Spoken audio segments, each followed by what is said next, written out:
Every major crime story begins with something strange, something that refuses to fit into ordinary logic. For investigators in Vienna, that moment arrived on a quiet winter morning, inside an otherwise unremarkable private gallery near the Ringstrasse. The building was small, funded by a retired industrialist who displayed his rare antiques to small groups by appointment only. Nothing inside was famous enough to be stolen. Nothing, at least on the surface, worth orchestrating a professional heist for. But when the gallery's curator unlocked the door at 8:03 a.m., one display case was shattered. Not vandalized, not forced open. Shattered, as though by precise internal pressure rather than brute force. And only one item was missing: a modest, century-old pocket watch with scratched metal sides and a faded maker's mark, an object no one beyond a handful of horologists would have recognized. The curator's confusion turned to dread when he replayed the security footage, because what he found contradicted everything he knew about time, machinery, and human skill. The footage showed the gallery at exactly 2 hours and 14 minutes. All was still. The clocks on the wall displayed synchronized time, as they had for 20 years. But at 2 hours, 14 minutes, and 1 second, something impossible happened. Every digital clock in the building, the main wall clock, the backup timer, even the timestamp recording overlay froze. The seconds stopped ticking. No lights flickered. No alarms cut out. No power interruption occurred. Just silence, as if time itself paused. Then, precisely 7 seconds later, all clocks resumed their normal rhythm, as though nothing had happened. But within those 7 seconds, the display case broke, the watch vanished, and a figure slipped in and out without the camera recording a single frame of movement. The technician tasked with reviewing the security logs leaned back in his chair after 5 replays of the event. He rubbed his temples. Then he said the words that no investigator wanted to hear. Someone didn't hack the cameras, they hacked the clocks. But the more experienced detectives immediately objected. Clocks can't be hacked like files or circuits. They run on independent timing systems. They have redundancy checks. They're protected by layers of hardware designed to resist external interference. A digital time freeze wasn't just improbable, it was supposed to be impossible. Yet the evidence was undeniable. Someone had manipulated time inside a sealed, sensor-protected building without altering anything else. The case quickly reached the Federal Criminal Police Office, where analyst Dr. Lenz, a quiet, detail-obsessed forensic engineer, took charge. He didn't begin with the theft. He began with the clocks. These weren't standard clocks. They were handcrafted restorations, modernized with internal circuitry by a boutique horological engineer decades ago. The same engineer had service clocks in government buildings, museums, airports, and diplomatic offices. All of those clocks shared one signature feature: a tiny repair engraving on the internal frame. The initials TW etched in microscopic script. TW didn't belong to any known technician. It wasn't a brand nor a company. It was a ghost signature, a hidden craftsman's mark left where only an expert would find it. Dr. Lenz took apart the gallery's main clock and froze. Inside, between the standard components, was an unauthorized timing bridge, a small, custom-built mechanism capable of briefly desynchronizing time signals without triggering alarms. A device that could pause a closed system for a few seconds. A device built by hand. A device impossible to mass-produce, meaning only one person could have installed it. Someone who had timed their crimes not by opportunity or chaos, but by exact, controlled seconds. When news discreetly reached Vienna's intelligence circle, the technicians gave the figure a name before law enforcement did: the Watchmaker. Not because he stole watches, though he sometimes did. Not because he crafted them, though he was clearly a master. But because he understood time the way artists understand color, emotionally, intuitively, mathematically, and with a kind of obsession that bordered on the unnatural. And this theft? It wasn't about money. It wasn't even about the antique watch itself. It was a message, an invitation, almost, a demonstration of how much control he held, not over people, but over the one resource no one else on Earth could manipulate: time. When investigators traced the pocket watch's serial number, they discovered something even stranger. The watch didn't appear in any sale records. It had no auction history. No export paperwork. It wasn't even listed in the collector's insurance documentation. It wasn't supposed to exist. But at the bottom of its internal plate, beneath a layer of tarnish, Dr. Len spotted the same microscopic engraving he had found inside the gallery's digital time bridge. TW. This wasn't a theft at all. It was retrieval. The watchmaker wasn't stealing someone else's property. He was taking back his own creation, a watch he crafted, modified, or embedded with something investigators had yet to understand. Why? No one knew. But one thing became clear. The watchmaker planned every second of this crime years in advance. And if he designed the timing systems in half of Europe's critical buildings, then the Vienna theft was just a small demonstration of what he could do. He didn't break into secure locations. He engineered time windows inside them. As the case expanded internationally, Dr. Lenz whispered something in the dim light of his lab. Something that would haunt the investigation for months. He's not a criminal who uses clocks. He's a criminal who writes them. And somewhere out there, the watchmaker was already winding up his next move. For weeks, investigators in Vienna believed they were chasing a clockmaker who stumbled into crime. Someone brilliant, yes, but human, driven by greed or curiosity or obsession. But that illusion shattered the moment Interpol connected 3 other incidents from 3 different countries. None of them were labeled as crimes. None were recognized as related. And yet all 3 had one thing in common. 7 seconds in a Paris bank vault, 5 seconds in a Prague customs terminal, 9 seconds in a Zurich pharmaceutical lab, clocks freezing, systems pausing, security going blind. Each event was documented, studied, and dismissed as a technical anomaly. But after the Vienna theft, analysts looked again, this time with fresh eyes and a new keyword lodged in their minds. The Paris vault anomaly occurred at 3 hours and 12 seconds local time. Nothing was stolen, except 4 hours later. A convoy carrying sensitive diplomatic documents accidentally took a wrong turn and ended up unescorted for 13 minutes. Long enough for someone to intercept one sealed package and replace it with another. A switch no one noticed until months later. In Prague, customs computers froze just long enough for a shipment from Southeast Asia to bypass manual checks. By the time staff caught up, the crates were already loaded onto trucks bound for a private warehouse outside the city. The warehouse turned out to be empty when raided, not suspicious, abandoned. In Zurich, 9 seconds of frozen systems allowed a researcher to slip unauthorized chemicals into a storage unit. Chemicals later discovered to be identical to compounds once used in precision timing devices. Different locations, different motives, same invisible signature. A crime committed not by force, but by manipulating time itself inside digital infrastructure. The watchmaker was not stealing objects. He was rearranging events. Dr. Lenz became obsessed with patterns. He pinned timelines across an entire wall, connecting countries with red string, marking every known time freeze incident, no matter how minor. Something in the randomness bothered him. The freezes weren't scattered. They were orchestrated. And then he noticed it. All the incidents formed an arc, subtle, sweeping, across Central and Eastern Europe. It wasn't a path. It was a map. Someone is calibrating something, he whispered. But what?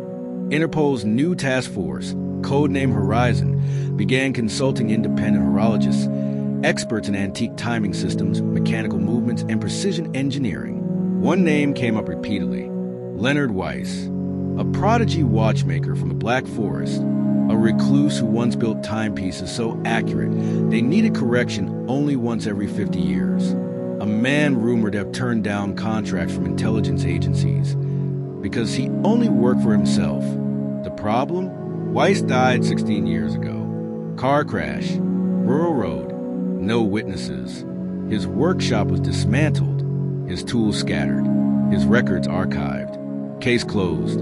Except Dr. Lenz noticed something chilling. The watchmaker's initials, TW, did not stand for Time Watcher, the Watchmaker, or any codename the media later invented.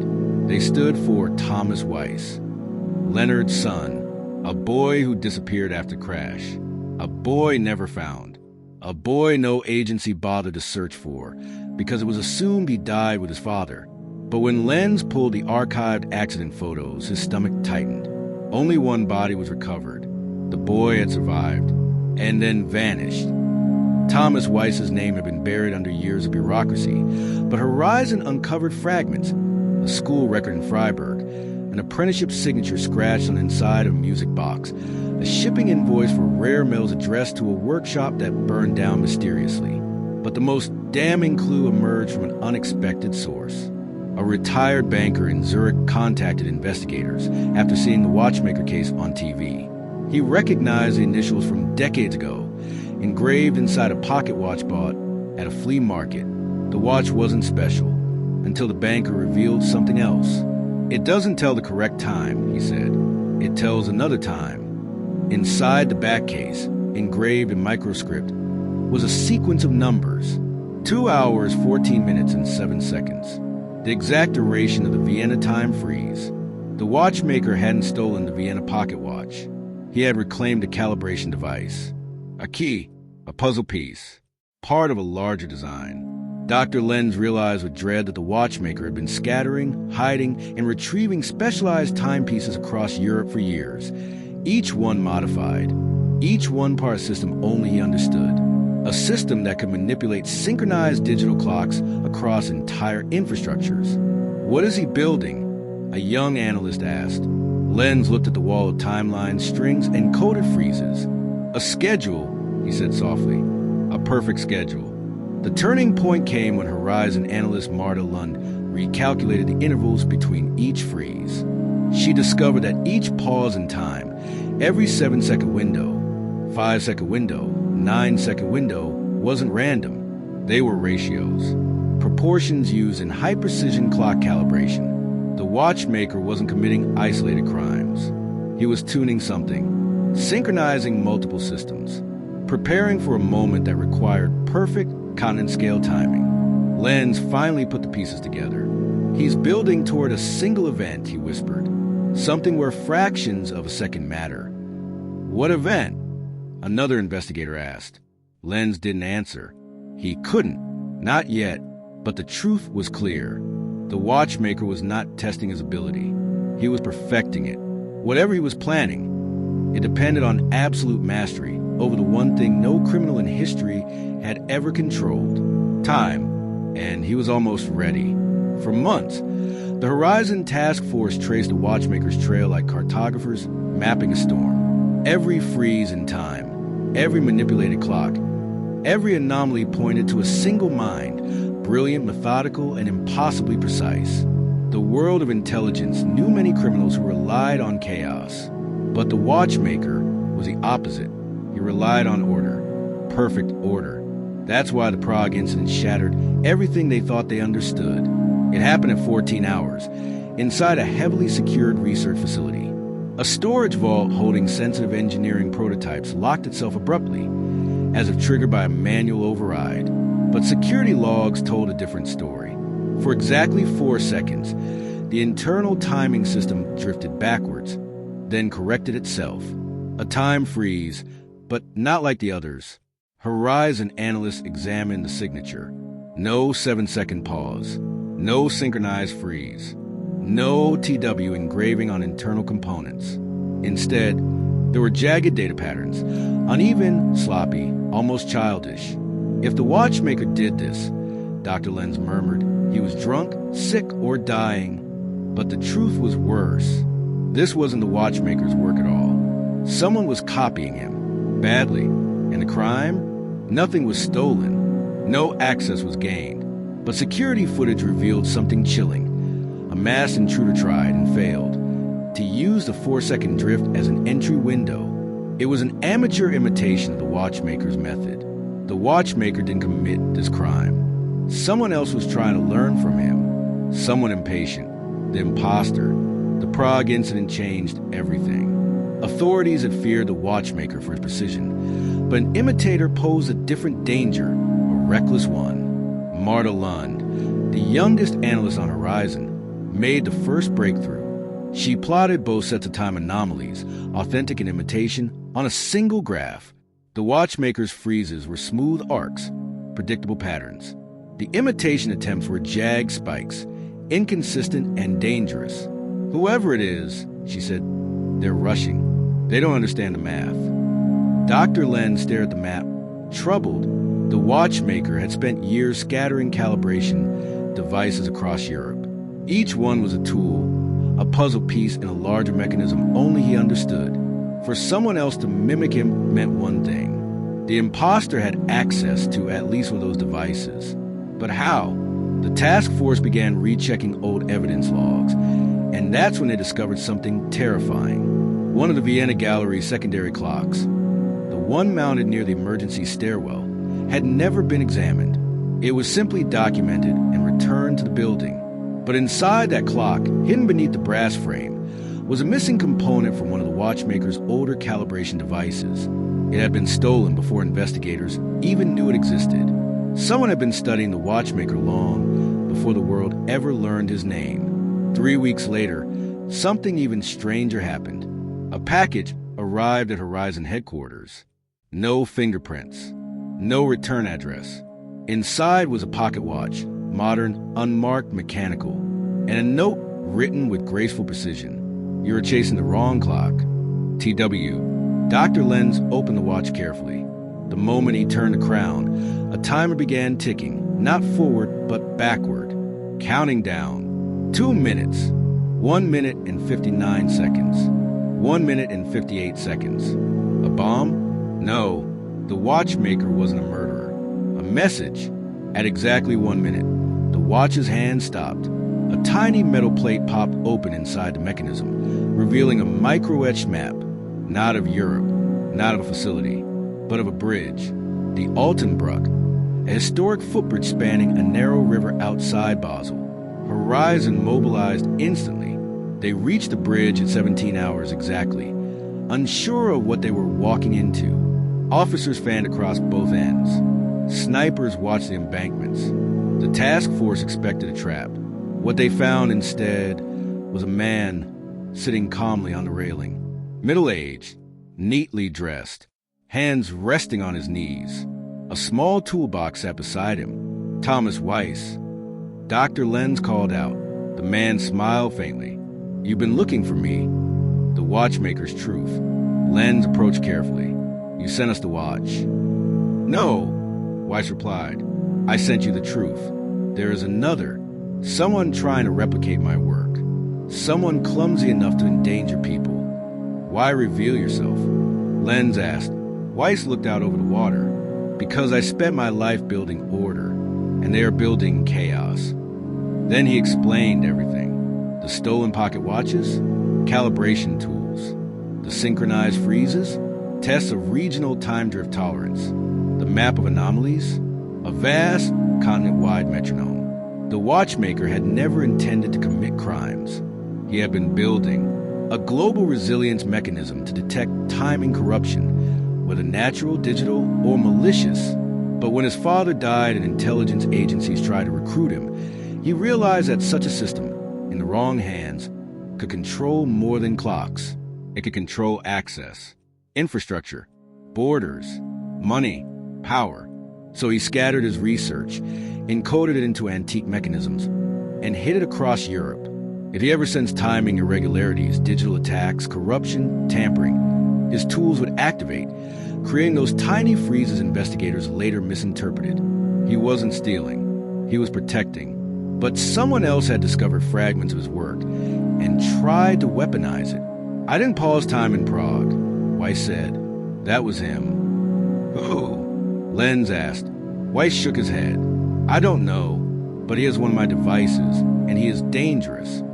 Lenz looked around slowly. So why come to us now? Weiss sighed a weary human sound. Because I cannot stop him alone. And because you mistook my calibration for a crime. I needed you to understand. He then placed a small brass key in Lenz's hand. My last device. Destroy it. If he completes his imitation, he could destabilize entire sectors, hospitals, airports, financial networks. And he does not understand what he is building. Lenz hesitated. And you? Weiss smiled that faint, tired smile. I will go where time is still mine. He walked toward the river path. No one stopped him. Because sometimes the greatest danger is not the person who understands the system, but the one who understands just enough to break it. 2 days later, Horizon tracked the imposter to a storage unit in Krakow. He had been assembling a crude version of the Watchmaker synchronization engine using stolen components. When confronted, he panicked, triggering his unfinished device. For exactly 4 seconds, every clock in the district drifted. Then the machine overloaded. No one was hurt, but the message was clear. Without the Watchmaker's mastery, the imitator's work was unstable, dangerous.